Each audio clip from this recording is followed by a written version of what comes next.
राहते. खरंच काय आहे या वारीत, की आपल्यालाही या वारीत सामील व्हावेसे वाटते. जाणूया वारीचा महिमा. पंढरपूरची विठ्ठलाची वारी. जय जय रामकृष्ण हरी. पंढरपूरची वारी करायची म्हणजे आपल्याला घरून पायी चालत पांडुरंगाच्या भेटीला पंढरपूरला जायचं आणि भगवंताला भेटून घरी परत यायचं. लाखो विठ्ठल भक्त पंढरपूरला भेट देतात आणि जो वारकऱ्यांचा समूह मिळून वारीला जातो त्याला दिंडी या नावाने ओळखले जाते. वारीमध्ये लोक पंढरपूरपर्यंत चालत जात असताना विठ्ठलाची भक्तिगीते, नृत्य व टाळनाद यांसारख्या गोष्टी केल्या जातात आणि वारीचा आनंद घेतला जातो. वारी हा आनंदाचा सोहळा असतो नव्हे, वारी हा आनंदाचा सण असतो. वारी म्हणजे महाराष्ट्रातील विविध गावातून सुरू होऊन पंढरपूरमध्ये संपणारी एक सामुदायिक पदयात्रा असते. वारी ही महाराष्ट्रातील एक धार्मिक व सांस्कृतिक परंपरा आहे. ही वारी आषाढ आणि कार्तिक महिन्यातील शुद्ध एकादशी या दोन्ही वेळा होते. पंढरीच्या वाटेवरून चालणारे वारकरी आणि त्यांची वारी म्हणजे एक भक्तिमय सोहळा. पंढरपूरची विठ्ठलाची वारी. जय जय रामकृष्ण हरी. महाराष्ट्रातील आळंदी येथून संत ज्ञानेश्वर यांच्या पादुका घेऊन देहू येथून संत तुकाराम यांच्या पादुका पालखीत ठेवणे, ती पालखी रथातून पंढरपूर येथे मार्गस्थ होते. यावेळी संपूर्ण महाराष्ट्रातून गावोगावाच्या देवस्थानांच्या दिंड्या 15 ते 20 दिवसात पायी प्रवास करून पंढरपुरात श्री विठ्ठलाच्या दर्शनास येतात. संत ज्ञानेश्वर, संत एकनाथ, संत तुकाराम हे वारकरी संप्रदायातील महत्त्वाचे संत आहेत. या वारकरी संप्रदायात लहान मोठा असा कोणताही भेदभाव नसतो. तसेच नामजपाचे पुण्य मिळते हा भाव आहे. एकादशी आणि इतर पवित्र दिवशी नित्यनियमाने पंढरपूरला जाणे म्हणजेच बारी असते. जो नियमित वारी करतो तो वारकरी जो धर्म पाळतात त्याला वारकरी धर्म म्हणतात आणि वारकरी धर्मालाच भगवत धर्म असेही म्हणतात. पंढरीचा वास, चंद्रभागे स्नान आणि दर्शन. विठ्ठाडी वारी ही प्रत्येक वारकरी महिला पुरुषांच्या मनात आदराचे व श्रद्धेचे स्थान बाळगून आहे. असे मानले जाते की वारी करणाऱ्या व्यक्तीस वारकरी म्हणतात. भगवान विष्णूंचा अवतार असलेल्या विठ्ठलाचे, पांडुरंगाचे हे भक्त असतात. आपले कर्तव्य कर्म निष्ठेने करत असताना ते भगवंताचे विस्मरण होऊ देत नाहीत. म्हणून गळ्यात तुळशीची माळ घालतात. तुळशी माळेची जपमाळ गळ्यात घातल्याशिवाय वारकरी होता येत नाही असे वारकरी पंथ सांगतो. स्नान करून भाळी गोपीचंदनाचा टिळा लावावा, नित्यनियमाने हरिपाठ म्हणावा, संतांचे ग्रंथ वाचावेत, नित्यनियमाने देवाच्या मूर्तीचे दर्शन घ्यावे, भजन कीर्तन सहभाग घ्यावा, पंढरपूर वारी करावी, तसेच एकादशी व्रत करावे, सात्विक आहार व सदाचरण करावे, परोपकार आणि परमार्थही करावा.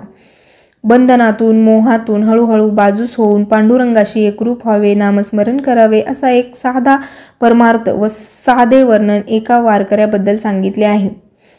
अनंत भगवान ठेवेल त्याप्रमाणे राहायचे. त्याने दिलेल्या उदरनिर्वाहाचा मार्ग स्वीकारून निर्वाहापुरते अन्न व आच्छादनाची व्यवस्था करायची. तहानलेल्यांची तहान जाणायची, भुकेल्यांची भूक, मुकेल्या जीवाला अन्न द्यायचे, परस्त्रीला मातेसमान मानायचे, कोणत्याही जीवाचा मत्सर करायचा नाही, त्यांच्या कल्याणाची प्रार्थना करायची, संतांवर प्रेम ठेवायचे, गीता वाचन करायचे, आपल्या सर्व कार्यांच्या केंद्रस्थानी भगवंताला ठेवायचे, धर्मपूर्वक गृहस्थ आश्रमाचे पालन करायचे आणि भगवंत धर्माचा मार्ग सुकर बनवायचा असे वारकऱ्यांचे भक्तिमय जीवन असते. वारकरी धर्मात कोणत्याही कार्याची सुरुवात करताना बोला कुंडलिक वरदे हरी विठ्ठल श्री ज्ञानदेव तुकाराम पंढरीनाथ महाराज की जय असा जयघोष केला जातो. या जयघोषाला वारकरी महावाक्य किंवा वारकरी महाघोष असे म्हटले जाते. आज लाखो वारकरी शेकडो दिंड्यातून पायी चालत पंढरपूरच्या आषाढी यात्रेला जातात. ही पायी चालत जाण्याची वारकरी परंपरा 1000 वर्षांपेक्षा जुनी आहे. पण ती नेमकी किती जुनी आहे याचा अंदाज करता येणार नाही. ज्ञानेश्वर महाराजांच्या पूर्वीही पंढरीची वारी होती. ज्ञानदेवांच्या घराण्यात पंढरीच्या वारीची परंपरा होती. ज्ञानदेवांचे वडील विठ्ठलपंत हे पंढरीचे वारकरी होते. ते दिंडीतील वारीला जात असत. तसेच ते ज्ञानदेव व त्यांच्या भावंडांनाही पंढरीच्या वारीला घेऊन गेले होते असे सांगितले जाते. पूर्वी प्रवासाची साधने फारशी नव्हती. हेबतराव बाबा अर्फाळकर यांनी या दिंड्यांमध्ये एक सूत्रता आणली. ते ज्ञानेश्वरांच्या पादुका पंढरपूरला घेऊन जात असत. साधू संत मायबाप तीही केले कृपादान. पंढरीच्या यात्रे नेले घडविले चंद्रभागा स्नान, असे ज्ञानेश्वरांनी एका अभंगात म्हटले आहे.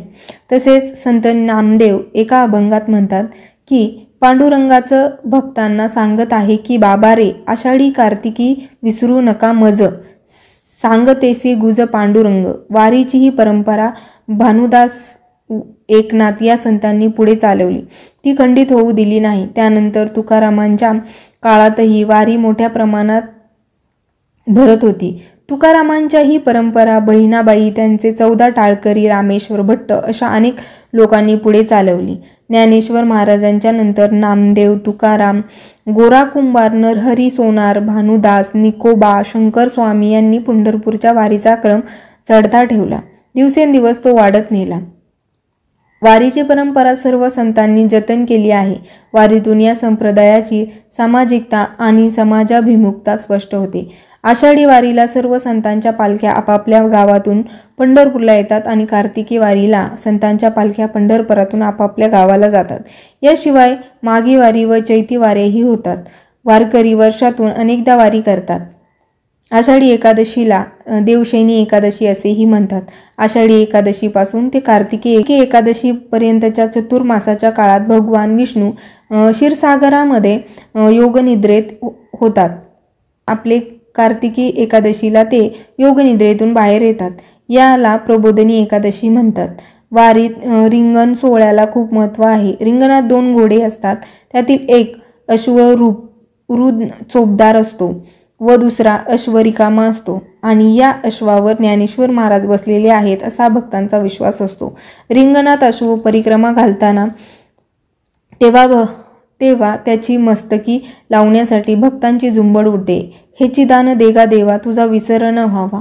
हा अभंग गात 5 ते 10 लाखांपेक्षा जास्त जनसमुदाय असलेल्या या भक्तीच्या महासागरात पंढरपूरच्या वारीमध्ये कसलाही गोंधळ वा गडबड नसते. वारीमध्ये चालताना वारकरी कमीत कमी सामान नेतात. जीवन जगण्यासाठी कमीत कमी भौतिक सुखसुविधा सोबत असतील तर जीवनात अंतिम टप्प्यापर्यंत आपण सुखाने मार्गक्रमण करू शकतो, हेच आपल्याला वारी शिकवते.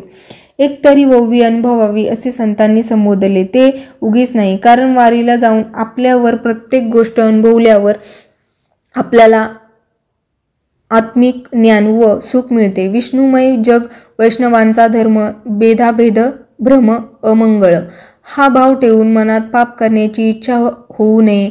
पंढरपुरावर ताबा असावा, परमार्थाची ओढ असावी, हीच वारी मागची सद्भावना. खरंच वारी म्हणजे डोळे दिपून टाकणारा एक सोहळा. वारीत सुविधा नसतात पण आनंद असतो. वारकरी एकमेकांशी खूप प्रेमाने, आदराने व आस्थेने वागतात. एकमेकांना माऊली म्हणून संबोधतात. देव पाहायला गेलो व देवाची होऊन गेलो अशी भावना भक्तांची होती. वारकऱ्यांचे हे आपापसातील निर्मळ प्रेम पाहून आपल्यातील सात्विक भाव जागरूक होतो व हा सात्विक भाव आपल्याला आध्यात्मिकतेकडे घेऊन जातो. हीच पांडुरंग चरणी प्रार्थना. जय जय रामकृष्ण हरी. जय जय रामकृष्ण हरी. जय जय रामकृष्ण हरी.